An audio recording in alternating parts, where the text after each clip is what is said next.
Hello दोस्तों, मेरे YouTube channel पर आप सभी का बहुत बहुत स्वागत है। इस चैनल के ऊपर मैंने एक नई सीरीज शुरू करने का सोचा है। ये सीरीज जो होने वाली है वो स्पेशली उन लोगों के लिए होने वाली है जो अभी अभी स्टॉक मार्केट में आए हैं या फिर जो सिर्फ बाहर से देख रहे हैं और आगे भविष्य में स्टॉक मार्केट में आना चाहेंगे। मेरे बहुत सारे दोस्त ऐसे हैं जो मुझे बोल रहे हैं कि उनको भी थोड़ा सा स्टॉक मार्केट के बारे में मैं बताऊं और उनको थोड़ा सा इन्फॉर्मेशन दे दूं ताकि वो भी अपना कुछ थोड़ा सा फायदा उसमें से निकाल पाए। यह आइडिया मेरे दिमाग में इसलिए आया क्योंकि जब मैं कॉलेज में था, जब मैं एमएससी कर रहा था, मुझे मैथ्स में एक स्टॉक मार्केट के बारे में एक सब्जेक्ट था और वहां पर हमको एक टीचर पढ़ाने के लिए आती थी।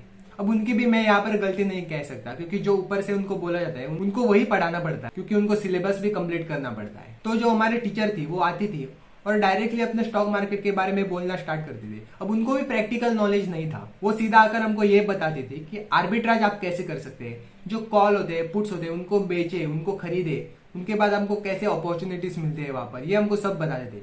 लेकिन जो अभी अभी जिसने बेसिक से शुरुआत की है उसको तो इसके बारे में कुछ पता ही नहीं चलेगा। तो इसलिए मेरे दिमाग में एक ख्याल आया, क्यों ना जो अभी अभी जिन लोगों ने बेसिक से अभी तक शुरुआत भी नहीं की उनके लिए कुछ ऐसा बनाओ जिससे कि उनको थोड़ी सी हेल्प हो पाए। इस सीरीज में हम बिल्कुल बेसिक से स्टार्ट करेंगे और धीरे धीरे करके थोड़ा सा एडवांस तक चले जाएंगे और मैं इस लैंग्वेज में बात करने की कोशिश करूंगा जो 6 स्टैंडर्ड के बच्चे को भी समझ आए।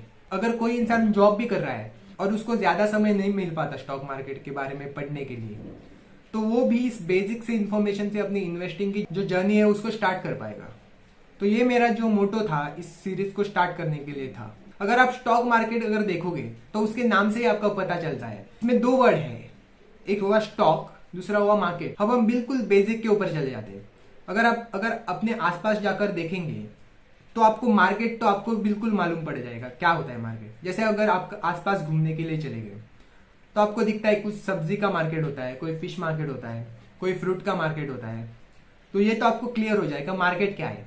तो अब आ जाते हैं हम स्टॉक के ऊपर। जब भी आपके दिमाग में स्टॉक ये वर्ड आता है तो सबसे पहली चीज आपके दिमाग में क्या आती है? आपके दिमाग में ये आता है कि कुछ ऐसी चीजें हैं जिसको हमने स्टोर करके रखा है। स्टॉक मार्केट में भी सेम होता है। एक ऐसा मार्केट है जहां पर स्टॉक्स पड़े हुए हैं हमारे और वो ट्रेड हो रहा है। अगर आप रियल लाइफ में अगर मार्केट में जाकर देखते हो तो वहां पर क्या हो रहा है, एक वहां पर सेलर है जो कुछ सब्जी बेच रहा है या फिर फ्रूट बेच रहा है और आप बायर हो जो उससे खरीद रहे हो। स्टॉक मार्केट में भी सेम हो रहा है। यहाँ पर भी एक सेलर है जो कुछ कंपनी के स्टॉक्स है उसको बेच रहा है और आप उसको खरीद रहे हो।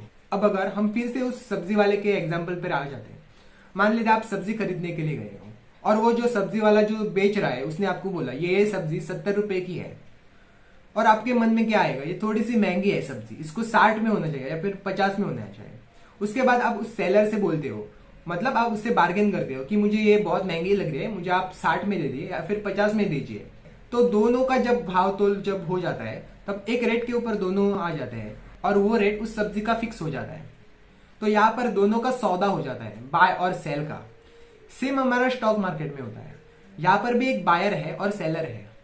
जो सेलर है ना वो आपको स्टॉक्स बेच रहा है। जैसे हमने देखा सब्जी के मंडी में अगर सेलर कोई बेच रहा है और आप खरीद रहे हो तो वहां पर आप बार्गेन करते हो। स्टॉक मार्केट में भी आप यहाँ पर बार्गेन कर सकते हो। अगर कोई सेलर बोल रहा है कि इस स्टॉक का रेट है 100 रुपया है और आपको लगता है कि ये थोड़ा सा महंगा है, मुझे इसको 90 में या फिर 80 रुपए में मिलना चाहिए, तो यहाँ पर भी आप बार्गेन कर सकते हो। सब्जी मार्केट में तो आपको फिजिकली दिखता है कि कोई आगे सामने खड़ा है, यहाँ पर आपको कोई दिखेगा नहीं, लेकिन सेलर यहाँ पर जरूर होगा। आपको उससे माल लेना होगा या फिर आपको किसी को बेचना पड़ेगा। तो यहाँ पर भी आप स्क्रीन के ऊपर बैठकर बार्गेन कर सकते हो या फिर ऑर्डर डाल सकते हो कि भाई मुझे इतने इतने में ये माल चाहिए। अब हम शेयर मार्केट को थोड़ा सा और डिटेल में समझते हैं। स्टॉक मार्केट सबसे पहले हमको जानना पड़ेगा ये बनाई क्यों था, इसके पीछे जो मेन मोटो था ना। अगर आप अपने आसपास जाकर देखोगे तो आपको कुछ ऐसी कंपनियां दिखेगी जो अपना कुछ माल बेच रही है। अगर मैं एग्जाम्पल के लिए लूं तो अगर टाटा मोटर्स का अगर आपको एग्जाम्पल देना पड़ेगा तो वो अपनी कार्स बेच रहे हैं, गाड़ियां बेच रही है। उसी प्रकार से अगर नेस्ले का एग्जाम्पल देना हो, अपने चॉकलेट्स बेच रहे हैं, कुछ मैगी बेच रहे हैं, सॉस बेच रहे हैं। ऐसे आपको बहुत सारी कंपनियां दिखेगी। इनको अगर स्टार्ट होना है या फिर इनको रन करना है तो इनको पैसे की जरूरत तो लगेगी। तो इसका जो मेन जो इसका मोटो था कि इसको पैसा उगाना था। अब इसको अगर पैसा उगाना है तो इसके पास 2 रास्ते हैं। एक तो ये जो कंपनी खड़ी कर रहा है, एक तो ये बैंक के पास चले जाए जिसके ऊपर उसको कुछ इंटरेस्ट देना पड़ेगा, या फिर ये जो बाकी की जो पब्लिक है उनसे पैसा ले ले और उनसे बोल दे कि जैसे जैसे मेरी कंपनी बढ़ेगी, मेरी कंपनी की अगर ग्रोथ होगी तो मेरे साथ आपका भी पैसा धीरे धीरे करके बढ़ेगा। तो इस वजह से हमारा शेयर मार्केट निर्माण में आया है। जो कंपनी का मालिक होता है वो आपसे पैसे लेता है और आपको कुछ इक्विटी देता है। इसका मतलब कि उस कंपनी का कुछ थोड़ा सा आपको हिस्सा देता है, जिस हिस्से के आप मालिक बन जाते हो। अगर मैं आपको एग्जांपल देना चाहूँ तो मान लेते हैं कोई एक बंदा है जिसको अपनी खुद की कंपनी खोलनी है। मान लेते हैं उसको एक पेन की कंपनी खोलनी है जिसमें वो पेन बनाएगा। तो इसके लिए उसके पास क्या तरीके फिर से आ गए, एक तो वो बैंक के पास चला जाए या फिर लोगों से पैसा ले। जो दूसरा जो उसके पास ऑप्शन है कि वो लोगों के पास जाए और उनको बोले कि भाई आप मेरे कंपनी के कुछ शेयर्स ले लीजिए और उसके बदले में मुझे आप कुछ पैसे दीजिए। अगर मेरा जो धंधा है वो अगर बढ़ेगा तो मेरे साथ आपका पैसा भी जो बढ़ेगा। ये उसके पास दूसरा ऑप्शन था, ताकि उसको लोगों से पैसे मिल पाए, उसको इंटरेस्ट भी ज़्यादा ना देना पड़े। उसके बदले में वो अपना छोटा सा जो पेन की कंपनी है उसका छोटा सा हिस्सा आपको दे देगा जितने आपने उसको पैसे दिए हैं। तो ये होता है अपना शेयर मार्केट का वर्क करने का तरीका। अब हम थोड़ा सा आगे आ जाते हैं। अगर आपको इस शेयर मार्केट में अगर काम करना है तो आपको अब क्या करना पड़ेगा। आपको अगर लगता है ये पेन का जो बिजनेस है ये बहुत अच्छा चल सकता है और आपके मन में भी थोड़ा सा इच्छा जग गया, मुझे भी ये पेन का कंपनी खोलना है, लेकिन इसके लिए आपको कैपिटल लाना पड़ेगा। आपको भी अगर यहाँ पर बैंक में अगर जाना पड़ेगा या फिर आपको भी पब्लिक से लेना पड़ेगा। आपके लिए तो ये बहुत झंझट का काम बन जाएगा। तो इससे अच्छा आप क्या सोचते हो, क्यों ना मैं इस कंपनी में ही थोड़ा सा इसके साथ पार्टनर बन जाऊं और इसको कुछ पैसा दे दूं। तो आप क्या करते हो, इस पेन बनाने वाले कंपनी का कुछ शेयर्स खरीद लेते हो और उस हिस्से के आप मालिक बन जाते हो। और जैसे जैसे वो कंपनी ग्रो करेगी, जो पैसा आपने उस कंपनी को दिया है वो भी आपका पैसा उसके साथ ग्रो करेगा। तो ये एक सबसे अच्छा मॉडल होता है जिससे कि आप कोई भी कंपनी को खरीद पाते हो। अगर आपको रियल लाइफ में अगर कोई कंपनियां खरीदनी हो तो आप कैसी कंपनियां खरीदो। आप ऐसी कंपनियां खरीदने के बारे में सोचोगे जिसमें आपको लगता है कि आगे के 10-20 साल तो ये कहीं नहीं जा रही, या फिर अगर दूसरे शब्दों में कहा जाए तो इसका जो आने वाला धंधा है वो हमेशा चल सकता है। तो अगर अपने आसपास अगर आप नजरें अगर घुमाओगे तो आपको ऐसी बहुत सारी कंपनियां दिख जाएंगी। अगर आपको एग्जाम्पल लेना हो तो एक चीज आती है जिसका नाम है शराब। आप देखोगे अगर कोई बंदा बहुत खुश है तो भी वो पीने जाएगा। अब मैं ये नहीं कह रहा कि पीना ठीक है या फिर गलत है, हम सिर्फ धंधा समझने की कोशिश करते हैं। तो अगर कोई बहुत ज्यादा खुश है तो भी वो पीने के लिए जाता है। अगर कोई बहुत ज्यादा डिप्रेस्ड है तो भी वो पीने के लिए जाएगा।